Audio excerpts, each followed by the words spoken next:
Hey guys, welcome back to Tundra Missionary. It's Zach here, and I am here with another album review.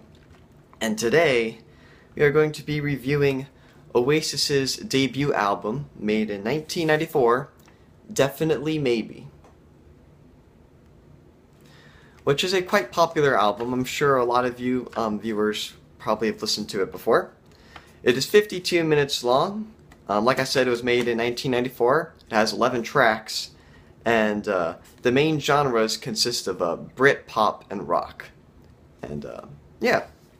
So, the original members of the band, which are all on this album, are as follows. You got Liam Gallagher, you got Paul Arthurs, Paul McGuigan, and Tony McCarroll. I apologize if I didn't get those last names quite correctly. But yeah. And then later on, Noel Gallagher, who is Liam's older brother, decided to join the band later on. And he started utilizing all his compositions into the band because he had already written a bunch of songs at the time. So they had a little bit of a foundation to start working on. So as they released the album, surprisingly, it had immediate commercial success. And there were quite a bit of singles that came off this record. And yeah.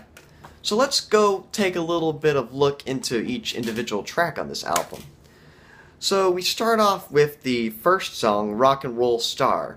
So right when you insert that CD into your CD player, and this first song comes on, first you get this guitar riff, and then you get the drums kicking, and all of a sudden you got this nice groovy upbeat tune that really gets the album going. It's a very powerful song, and a great rocketing start to get this album started. And then the second song, Shaker Maker, it took me a couple listens on this one before I finally got into it, when I first listened to it. Because it's really good too, and it's very upbeat like the first track. It's just a little bit slower and mellower, and maybe drags on a little bit, but it's still a pretty good song. And the bridge in this song I really like. It brings the song to new heights, I think.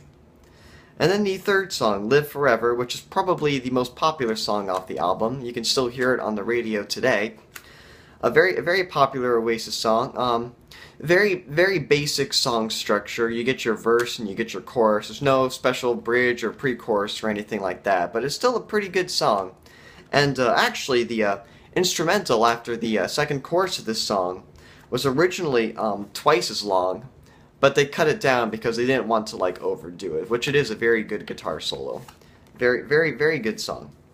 And then the fourth song, Up in the Sky, is another good song. This song has a little bit more of a unique structure to it. It's got a couple bridges here and there, and it's another very good catchy song. One of my favorites. And then the fifth song is Columbia. This song is about 6.5 minutes long, one of the longer songs on the track. There's only one chorus in this entire song, which is kind of a weird setup, but it's still really good, and it has a very long instrumental at the end of it, which then again kind of drags on a little bit, but not in a necessarily bad way. You'll have to listen to it yourself. And then the sixth song, Supersonic. Noel says this song is his favorite song he ever wrote because it only took one day to write and record the song. But aside from that, it's still a very good song too, and yeah, I do like the structure on this one as well. The seventh song, Bring It On Down. This is the first song that almost takes kind of a darker, grittier sounding tune, but I still like it a lot. It's very fast and very upbeat and a very energetic song. The eighth song, Cigarettes and Alcohol, not one of my personal favorites. It is one of the main singles off the album, but it's still not one of my particular favorites. I don't like Liam's vocals in this one is not my favorite, just my opinion. But it's still not a bad song. The ninth song, Digsy's Diner. This is the shortest song on the album, only being about 2.5 minutes long, and I really like this song. I love the instruments in this one, and I like the vocals. It's very catchy. If only it were a little bit longer, then I might make it my favorite. And then the 10th song, Slide Away, which we go straight from the shortest song on the album to the longest song on the album. This one's also 6.5 minutes long, but a little bit longer than Columbia. A very epic finale to the album, I must say. And then the last song we have here is Married with Children. So even though I said the last song was the finale, it still kind of feels like the finale because this last song is just kind of a little acoustic tune to finish off the album.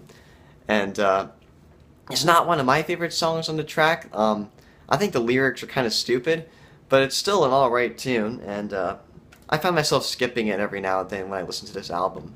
So I guess that shows that it's not really one of my favorites, but I still like it. I just like ending the album with Slide Away because it's such an epic big finale. But yeah, so those are my thoughts on Oasis Definitely Maybe. A terrific album. I enjoy listening to it a lot. I still listen to it every now and then when I go on bike rides and stuff. It's a lot of fun. So, yeah, I recommend you check it out if you haven't, and thank you for watching, and I will see you guys next time. Take care.